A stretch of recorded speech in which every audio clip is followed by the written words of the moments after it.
तो हेलो बच्चों, क्या हाल चाल? बढ़िया एकदम। तो आप सभी को वेलकम है आज के इस न्यू लेक्चर में। तो आज हम इंग्लिश का पहला लेक्चर पढ़ने जा रहे हैं। तो आज का जो हमारा गोल रहने वाला है, आज हम जिन टॉपिक को डिस्कस करने वाले हैं उनमें सबसे पहले नंबर पर है introduction to English language.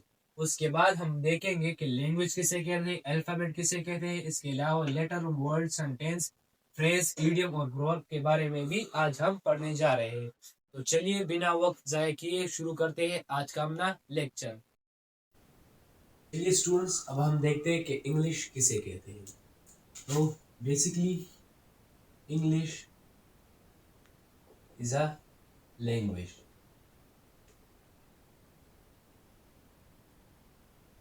English हमारे पास एक लैंग्वेज है। अब सवाल ये आता है कि लैंग्वेज किसे कहते हैं।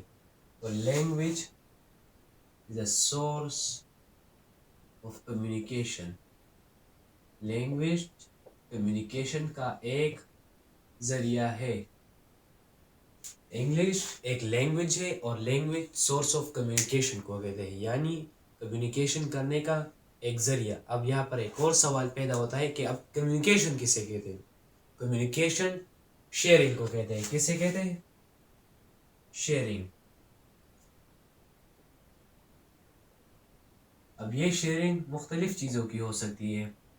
शेयरिंग ऑफ आइडियाज़ भी हो सकती है, शेयरिंग ऑफ थॉट्स भी हो सकती है, sharing of likes and dislikes भी हो सकती है।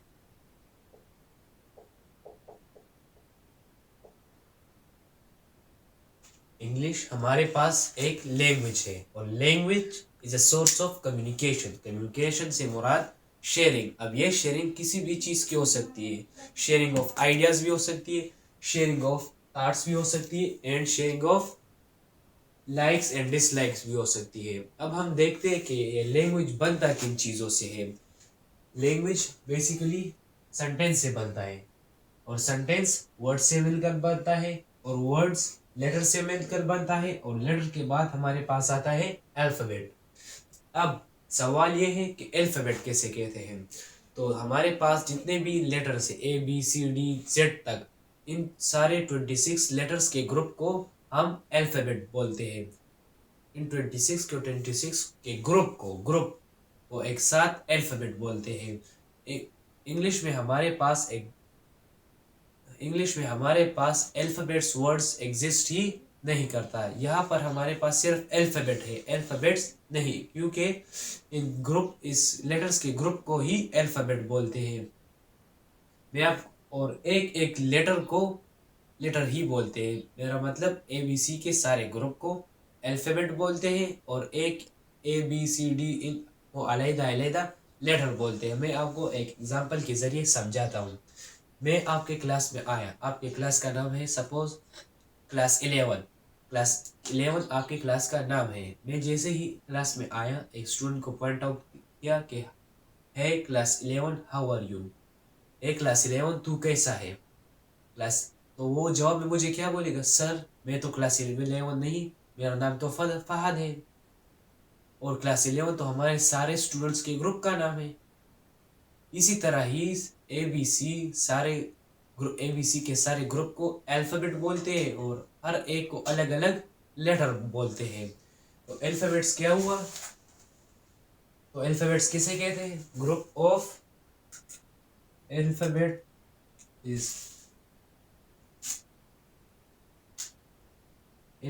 Is group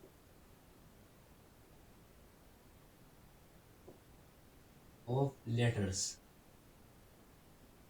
group of letters जो कि A से स्टार्ट होता है और Z पर खत्म हो जाता है।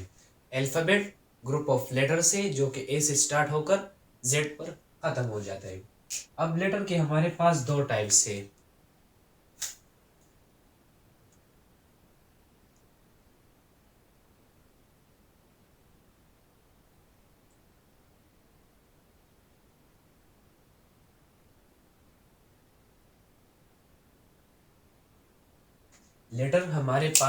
लेटर की नंबर की बात पहले हम करते हैं। लेटर हमारे पास शेप की बेस पर 26 होते हैं और साउंड के बेस पर 44 होते हैं। अब आप यहाँ ये पूछेंगे अगर शेप के बेस पर लेटर 26 है तो साउंड के बेस पर 44 कैसे हो गई। अब आप इस एग्जाम्पल को देखिए, ये क्या है सी। अब यहाँ पर देखें बेस, कैट एंड चेयर, ये क्या था सी, इसका साउंड था सी। अब यहाँ पर स्पेस में देखें स्पेस यानी स्पीड, यहाँ पर इस सी का साउंड सी ही है, लेकिन यहाँ कैट में देखें कैट, सी का साउंड चेंज हो गया। यहाँ पर इस चेयर में देखें सी का साउंड कैसे दिख, चेयर चेयर, सी का साउंड अगेन यहाँ पर चेंज हो गया। तो एक लेटर के कई सारे साउंड होते हैं, वो डिपेंड करता है हम लेटर उस लेटर को वर्ड में किस पोजीशन पर यूज करते हैं। अगर हम उसको स्टार्ट में यूज करते हैं, मिड में यूज करते हैं, एंड पर, तो उसका साउंड चेंज होता रहता है। तो शेप के बेस पर लेटर हमारे पास 26 है और साउंड के बेस पर 44 है। अब लेटर्स के हमारे पास दो टाइप्स होते हैं, एक बोलते हैं वावल, दूसरे को कॉन्सोनेंट। पहला है वावल, दूसरा कॉन्सोनेंट। वावल हमारे पास 5 है और बाकी रिमेनिंग 21 हमारे पास कॉन्सोनेंट्स है। वावल कौन कौन से है, ए, ई, आई, ओ, यू। वावल हमारे पास 5 है, कौन कौन से, ए, ई, आई, ओ। इनके अलावा जितने भी लेटर्स है हमारे पास वो कॉन्सोनेंट्स है। अब सवाल ये पैदा होता है कि वावल किसे कहते हैं। तो वावल वो लेटर्स होते हैं जिनको हम जब प्रोनाउंस करते हैं, प्रोनाउंस मतलब इनको हम जब बोलते हैं तो उसमें हमारे माउथ पार्ट्स एक दूसरे के साथ टच नहीं होते।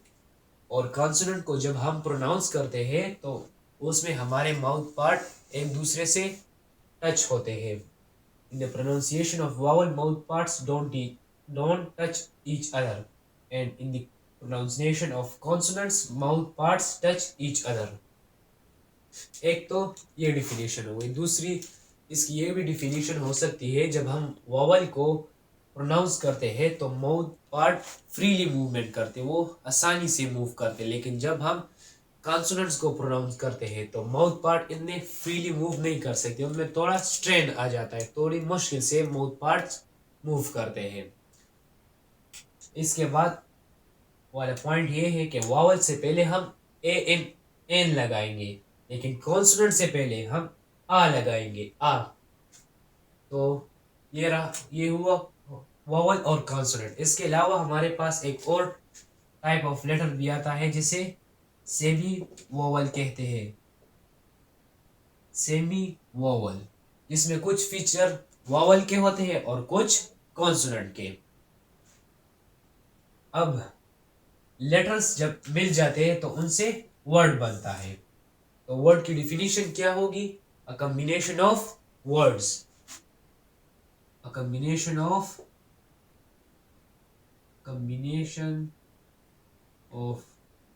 लेटर्स। जब लेटर्स मिल जाते हैं तो उनसे क्या बनता है, वर्ड। तो वर्ड की definition, a combination of letters. तो अब आप यहां पर ये देखें,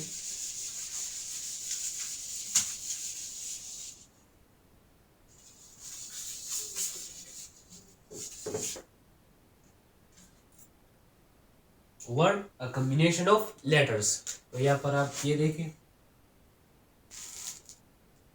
एक रहा गुड़, दूसरा उगड़। ये दोनों क्या है, कॉम्बिनेशन ऑफ लेटर्स है, लेकिन इनमें पहला वाला वर्ड कंसिडर होता है लेकिन दूसरा वर्ड कंसिडर नहीं होता है। क्यों, क्योंकि पहला वाला कुछ मीनिंग दे रहा है और दूसरा वाला कुछ मीनिंग नहीं दे रहा। तो इसका मतलब वर्ड की कंप्लीट डिफिनीशन क्या होगी, कॉम्बिनेशन ऑफ लेटर्स तो होगा लेकिन उसके साथ वो कुछ मीनिंग भी जरूर देगा। अगर वो मीनिंग इसकी तरह नहीं देगा तो वो वर्ड कंसिडर नहीं किया जाएगा। तो word a combination of letters plus give सम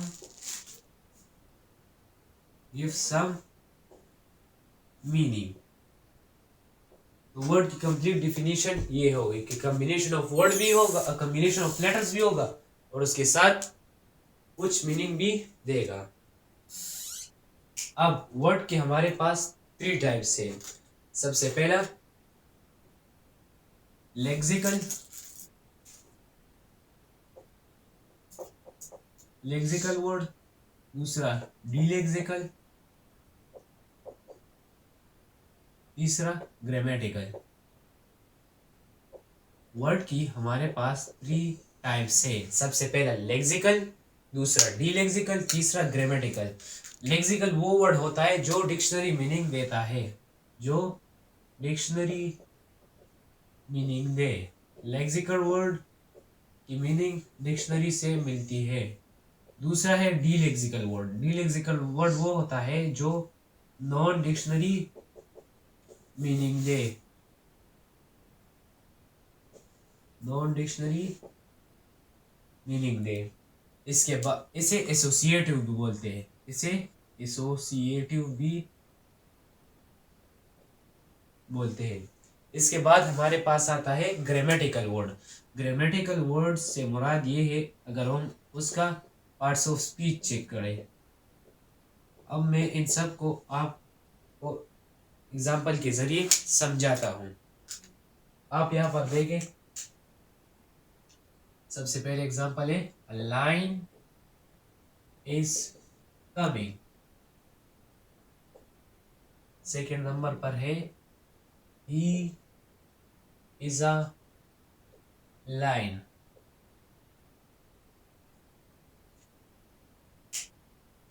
पहले वाले स्टेटमेंट में है अ लाइन इज कमिंग। तो ये इस लाइन को आप देखें तो लाइन किसे कहते हैं? लाइन एक जानवर होता है जो कि जंगल में रहता है। तो ये इसकी कौन सी मीनिंग हो गई? लेक्सिकल डिक्शनरी मीनिंग हो गई। इस वर्ड को हम क्या कहेंगे? लेक्सिकल वर्ड, क्योंकि ये हमें डिक्शनरी मीनिंग देता है। अगर डिक्शनरी में हम लाइन की मीनिंग चेक करेंगे तो वहां पर यही होगा कि लाइन एक जानवर है जो जंगल में रहता है।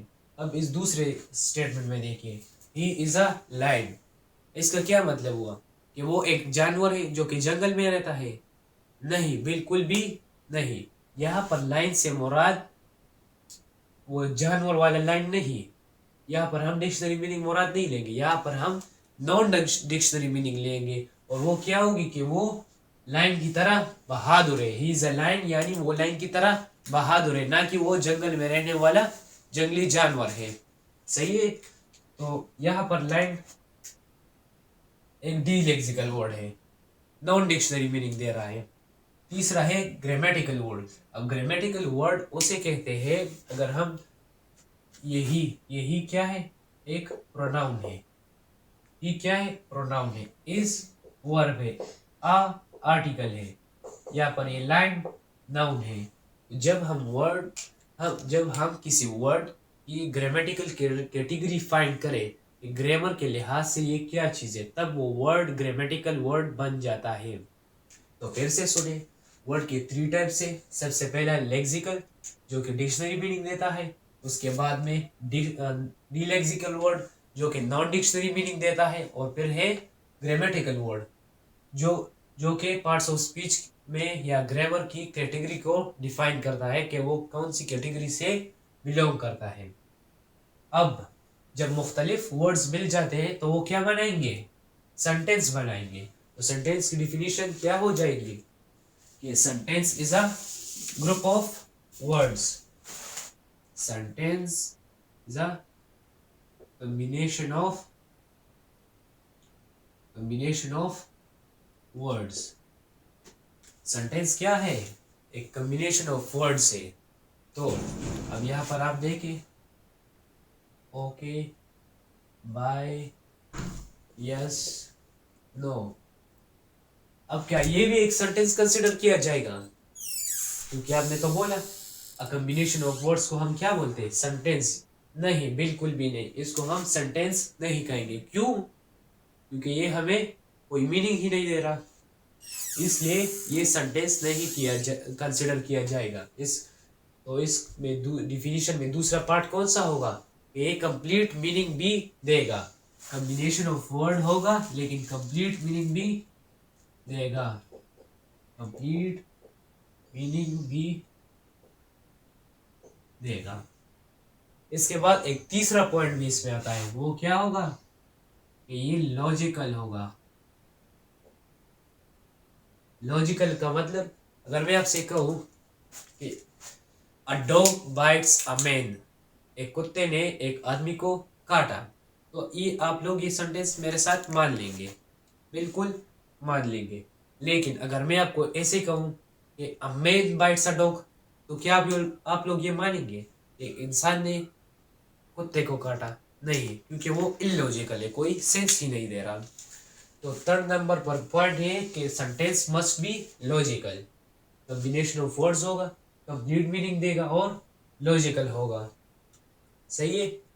इसके बाद अब जो नेक्स्ट पॉइंट आता है वो ये है,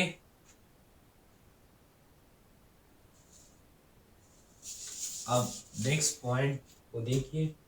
अब सेंटेंस के हमारे पास कुछ काइंड्स होती है और कुछ टाइप्स होती है। अब आप कहेंगे सर, काइंड्स और टाइप्स तो एक ही चीज होता है। नहीं भाई, काइंड्स और टाइप्स में फर्क होता है। सेंटेंस के काइंड्स का मतलब ये है जब हम सेंटेंस को इंफॉर्मेशन के बेस पर डिवाइड करें, क्लासिफाई करें। और सेंटेंस के टाइप्स का मतलब ये है जब हम सेंटेंस को स्ट्रक्चर के बेस पर डिवाइड करें। सेंटेंस के काइंड में आपने पढ़ा होगा optative sentence, exclamatory sentence, declarative sentence, imperative sentence. तो ये क्या है? सेंटेंस की काइंड से। और स्ट्रक्चर के बेस पर सेंटेंस से आपने पढ़े होंगे simple sentence, compound sentence, complex sentence and compound complex sentence. तो ये सारी क्या है? सेंटेंस की टाइप्स है। ये जब सेंटेंस का टॉपिक आएगा तो फिर हम इसको डिटेल से पढ़ेंगे। फिर जब डिफरेंट सेंटेंस मिल जाए तो वो लैंग्वेज बनाते हैं। अब नेक्स्ट पॉइंट क्या है? ये सेंटेंस में हमने कहा अ कॉम्बिनेशन ऑफ वर्ड्स होगा, लेकिन ये बात जरूरी नहीं। एक सिंगल वर्ड भी एक सेंटेंस की तरह स्टैंड कर बिहेव कर सकता है। आप जब अब ये हम जब इंपेरेटिव सेंटेंस पढ़ेंगे तब हम डिटेल में देखेंगे। उधर सिर्फ अगर मैं कहूँ स्टॉप, सिर्फ यही स्टॉप ही कहूँ तो ये भी इंडिपेंडेंट सेंटेंस कंसिडर किया जाएगा। दोबारा सुने, सेंटेंस के लिए अ कॉम्बिनेशन ऑफ वर्ड्स होना जरूरी है, लेकिन इसमें एक एक्सेप्शन ये है, जो इंपेरेटिव सेंटेंस होते वो सिंगल वर्ड भी एज अ सिंगल वर्ड भी सेंटेंस की तरह बिहेव कर सकते हैं।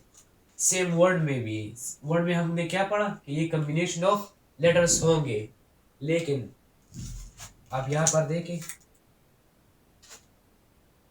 ए एंड आई, ये अकेले, ये ऐसे दो लेटर्स है जो अकेले भी वर्ड की तरह बिहेव कर सकते हैं। एग्जांपल लेंगे,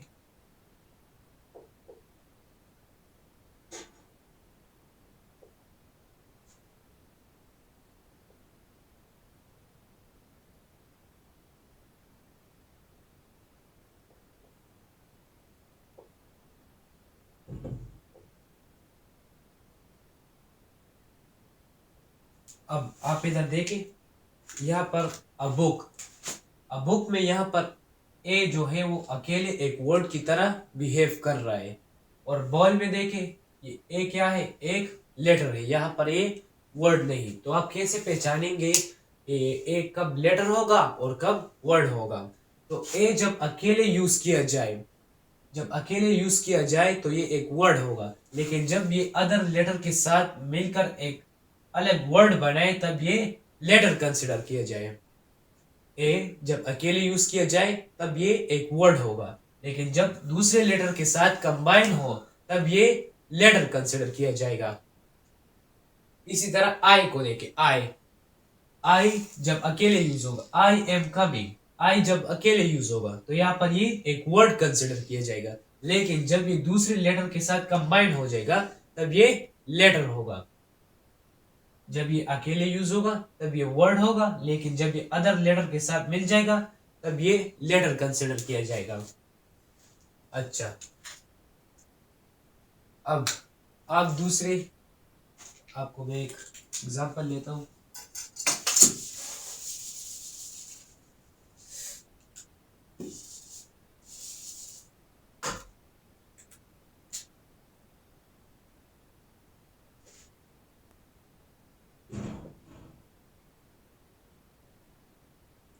इन दी क्लास। अब ये कॉम्बिनेशन ऑफ वर्ड्स है, हाँ बिल्कुल है। क्या है? कॉम्बिनेशन ऑफ वर्ड्स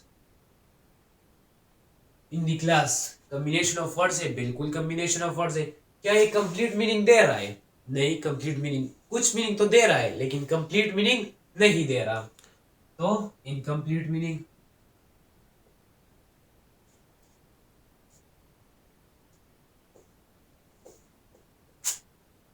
अब इसमें दो पॉइंट्स है। पहला पॉइंट ये है कि ये कॉम्बिनेशन ऑफ वर्ड्स है, तो कॉम्बिनेशन ऑफ वर्ड्स होना किसकी फीचर है? सेंटेंस की, कि ये क्या हो? कॉम्बिनेशन ऑफ वर्ड्स होगा। तो ये पहला वाला फीचर किसका है? सेंटेंस का। अब ये दूसरा पॉइंट किसका है? Incomplete meaning. ये तो वर्ड का है, ये सब मीनिंग देगा या इनकम्प्लीट मीनिंग देगा? तो इनकम्प्लीट मीनिंग किसका फीचर है? वर्ड का। तो अब हम इसको क्या नाम देंगे? कॉम्बिनेशन ऑफ वर्ड्स तो हो लेकिन कंप्लीट मीनिंग ना दे। अब इसको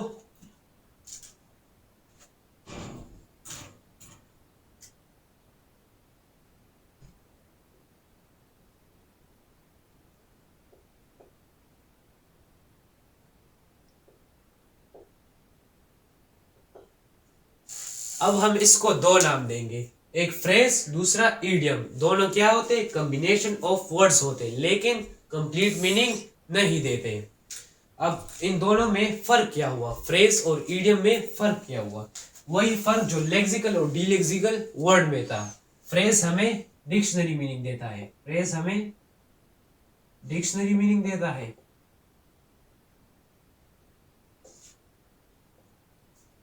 और इडियम हमें नॉन डिक्शनरी मीनिंग देता है।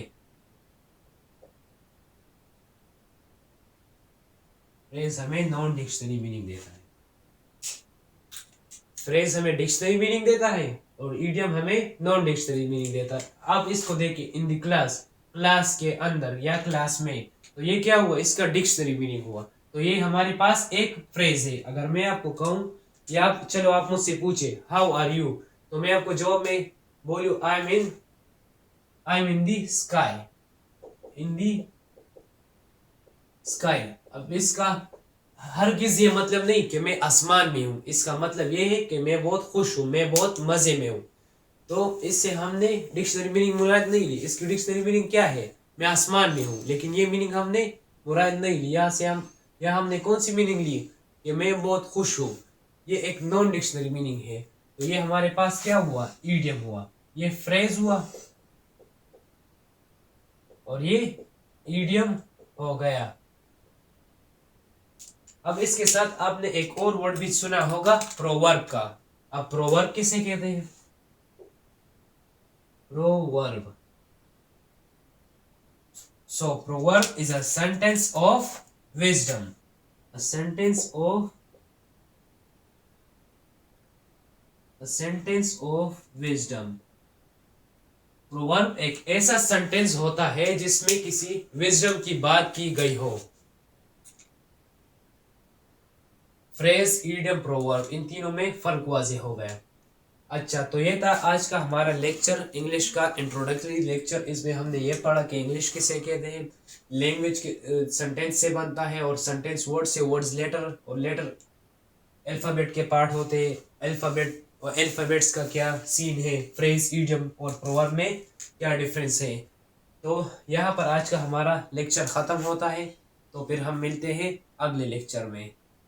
तब तक के लिए अल्लाह हाफिज़।